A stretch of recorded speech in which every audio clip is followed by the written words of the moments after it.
Hey, animal lovers, if you aspire to be the most accurate, impactful, effective animal communicator that you can be, you've probably bumped up against animal communication sessions and practices that have left you feeling flat or upset or ineffective or unsatisfied and maybe wondering like, what the heck?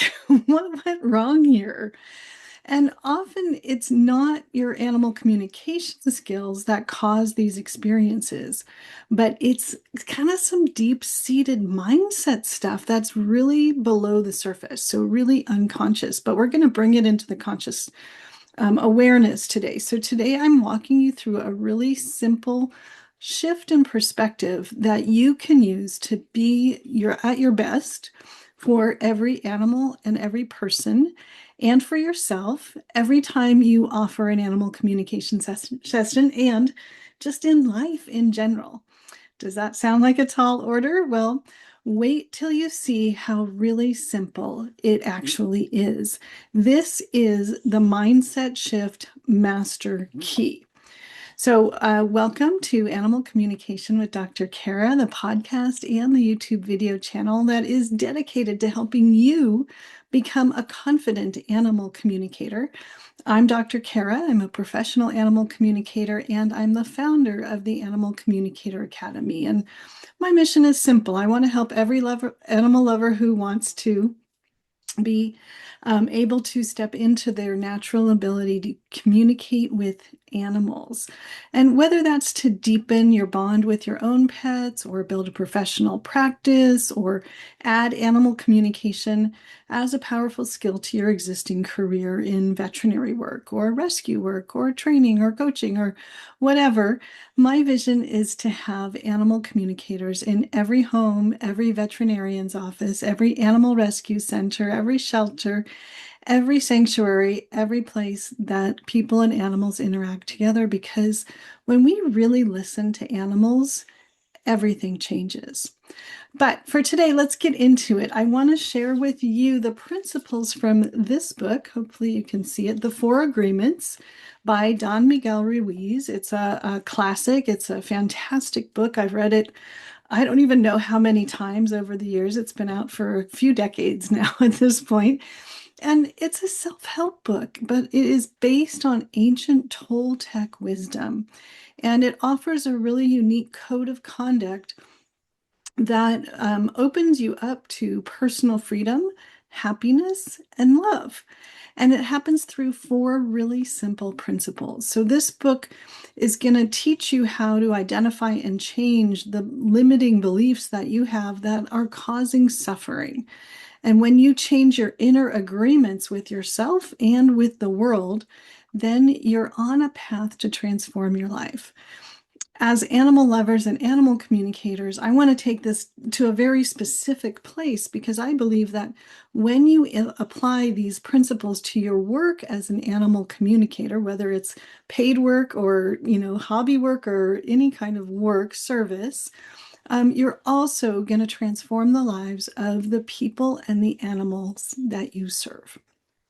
Wowza, big stuff, right? So this is really, really cool stuff. So there's three key concepts in this book. Number one is about the source of suffering. And Don Miguel argues that our suffering comes from the unconscious agreements we make with ourselves. And these are often based on fear and societal conditioning. The second principle is that he draws on Toltec wisdom. So he draws on the spiritual traditions of the Toltecs. They're a pre-Columbian people living in Mesoamerica, and these spiritual traditions offer a practical guide to life. It's not esoteric, woo-woo, theoretical. It's very, very applied and very practical. And the third principle is the personal transformation that comes. So when you follow these agreements, you can break free from the limiting self-beliefs that are driving your behavior and your experience, your thoughts, your actions, allowing you to achieve new levels of freedom, love, and happiness. So it's really big, impactful stuff. And again, this is the book. It's a very clear, straightforward, easy, well written, easy to read kind of a book. It's not super long. And I recommend if you haven't found it yet, go find it. This is my copy from the library.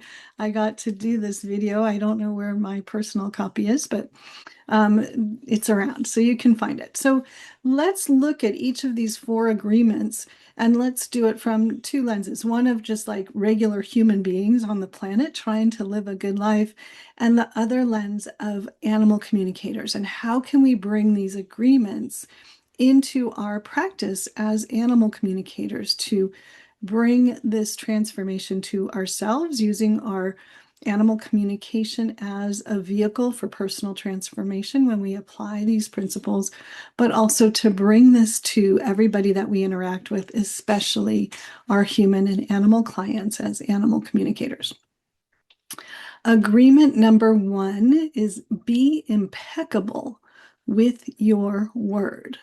Be impeccable with your word.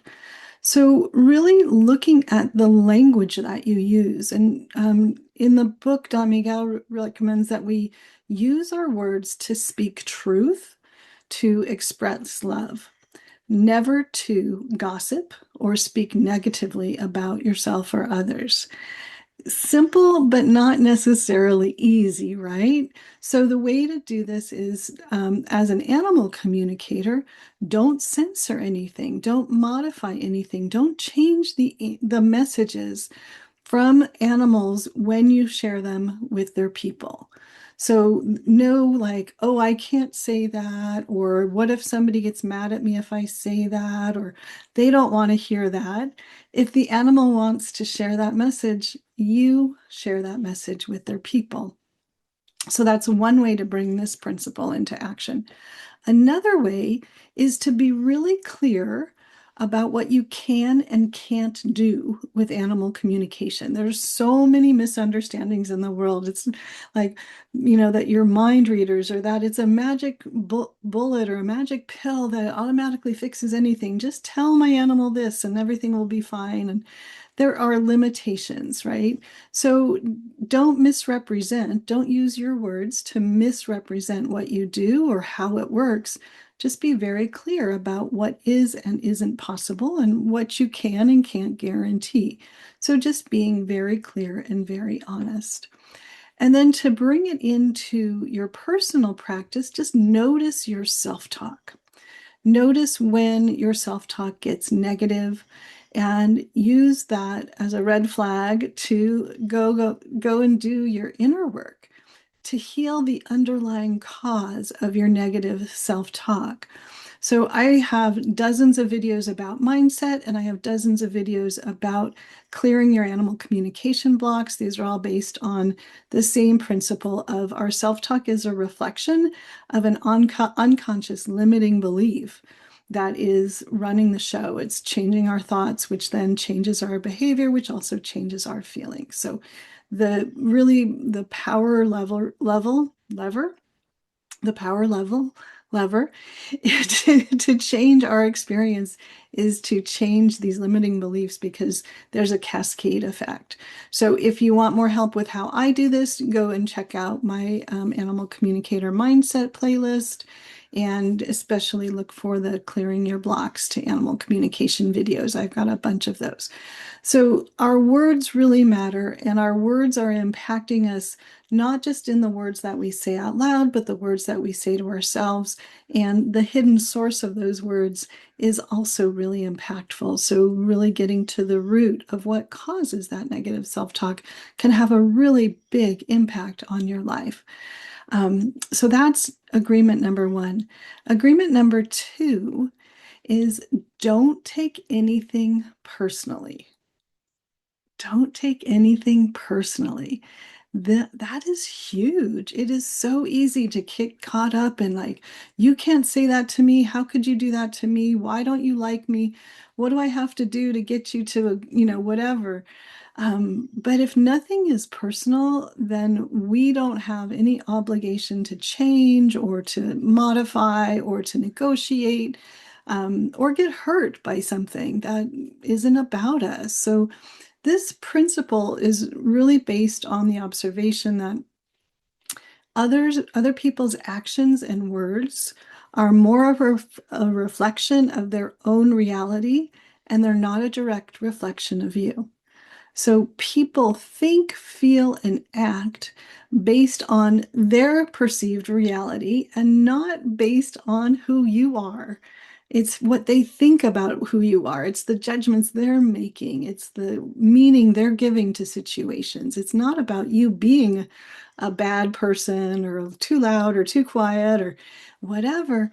It's really about what their reality is and how they interpret things. It's the story they tell themselves about how the world works. So their opinions of you are much more a reflection of them and than they are of you. Their opinions of you give you a window into what's going on inside. How are they judging the inner world themselves as well as the outer world, me, the situation, somebody else, right? So the thing is, though, that oftentimes what other people say lands inside of us in a way that causes suffering, a way that feels hurtful, that makes us feel bad or upset. So if you are triggered by what somebody else says to you, then that only means that it's a mirror to you of like, oh, that's a place that is showing you what's hurting inside of you, what's waiting to be healed, what is operating, what belief you have inside of you that's operating on a misunderstanding that there's something wrong with you. And for animal communicators, this principle also reminds us to practice non-attachment with our sessions. So we are not responsible for what people do with the communications that we share, the messages that we relay from their animals to them. We're not responsible for what action or lack of action they take. It's not about us personally. It's not a reflection of our value. It's not a reflection of our worth. It's not a reflection of how good of animal communicators we are, right? That's out of our locus of control. And what people do with the messages that we share with them is up to them. So that said, I'm going to come back to the first and the fourth agreements to really emphasize why we should always strive for very clear communication.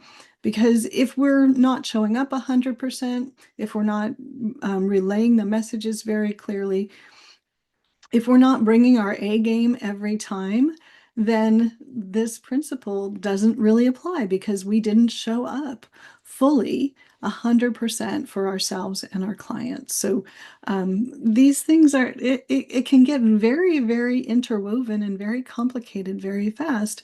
And it's not about just giving ourselves a free pass to do whatever we want, however we want to do it. When you put these four together, we're really showing up fully. And if we can feel 100% good, like I showed up, I gave it everything I had, I spoke as clearly as I could, I clarified everything, and I didn't take things personally, then anything else that happens is not on us because we did our part, right? We did our part of the interaction to the best of our ability.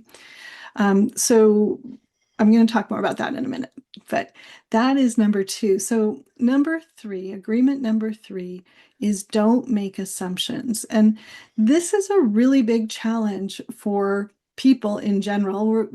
Our listening ears are kind of like, well, how am I going to respond? Or how does that affect me? Or what's my interpretation of whatever they're saying?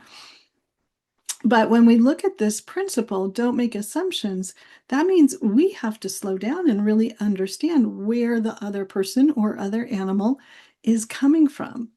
So Don Miguel Ruiz really encourages us to ask questions to clarify information and avoid making assumptions. And assumptions creep into everything we do simply because we listen from our own perspective.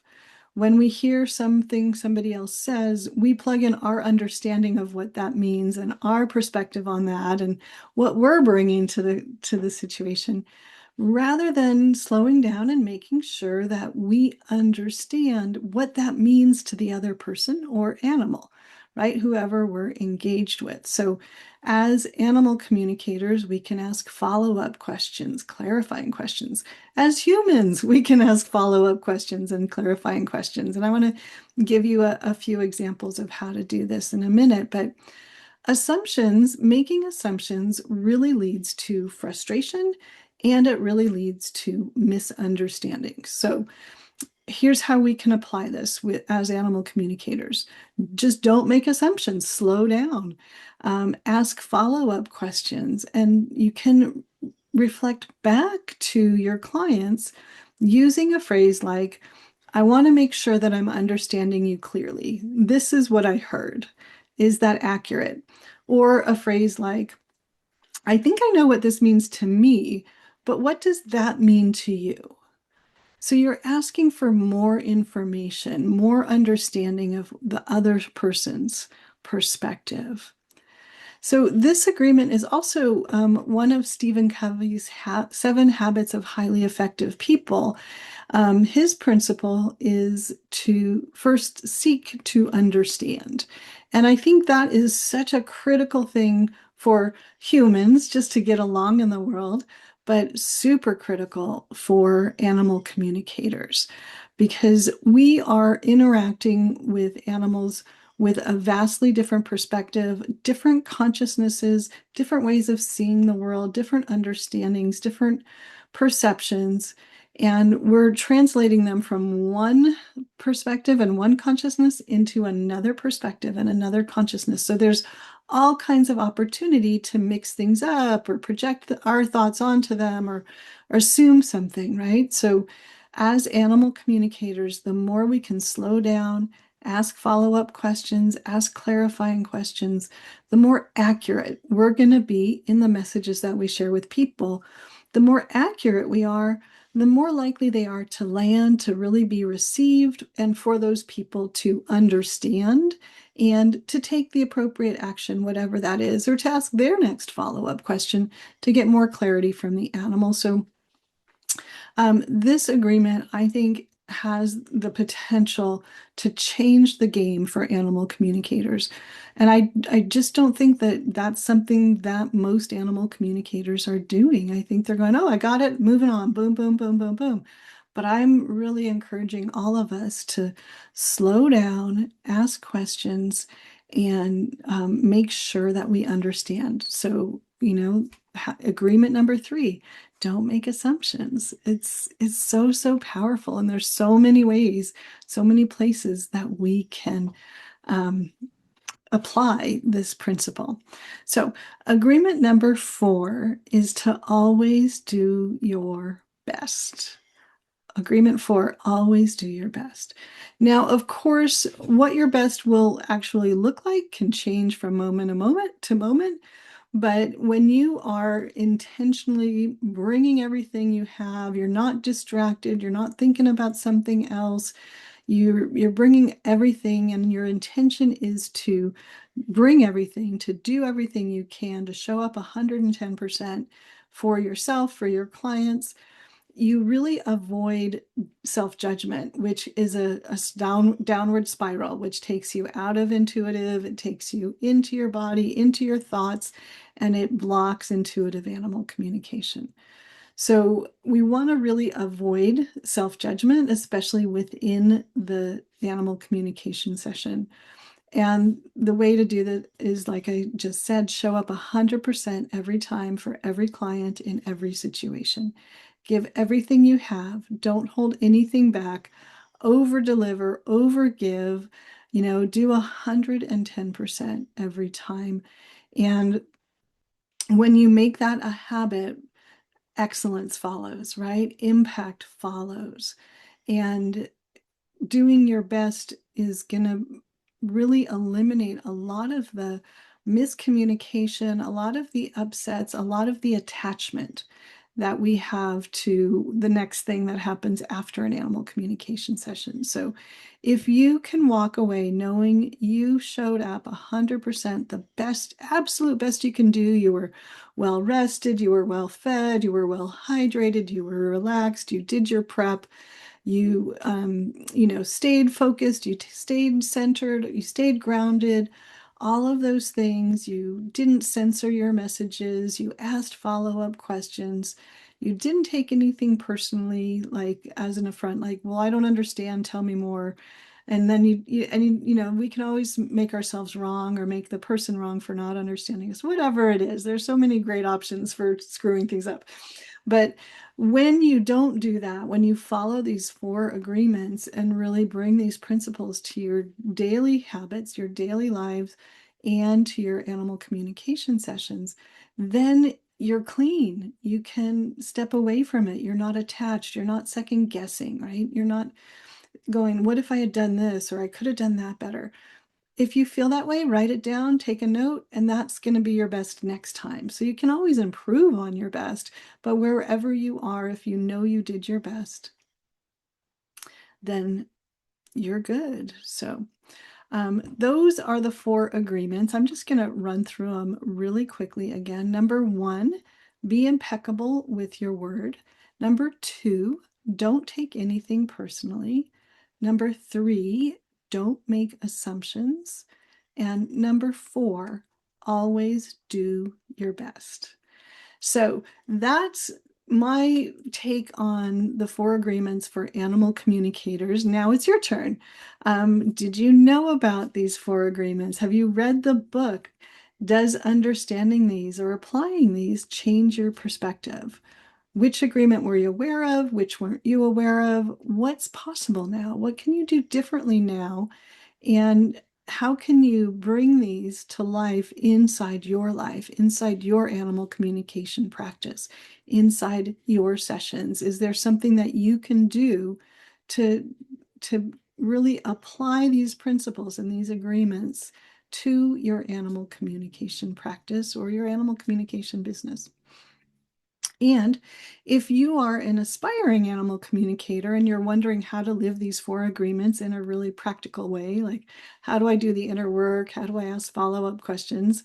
And your goal is to become a confident animal communicator, then the Animal Communicator Academy is a great next step for you, because we live and practice these ways of being every day together in a supportive community. So to join the Animal Communicator Academy, go to caragubbins.com/ACA. And if you found value in this episode, please subscribe, leave a review, share it with a fellow animal lover who needs to hear this. And if there's a topic that you would like me to address, please leave a note in the comments and I will do that. So whether you're watching on the YouTube channel or listening on the podcast, thank you for being here. Thank you for being an animal lover and for making the world a better place. I hope you have a beautiful day. See you next time.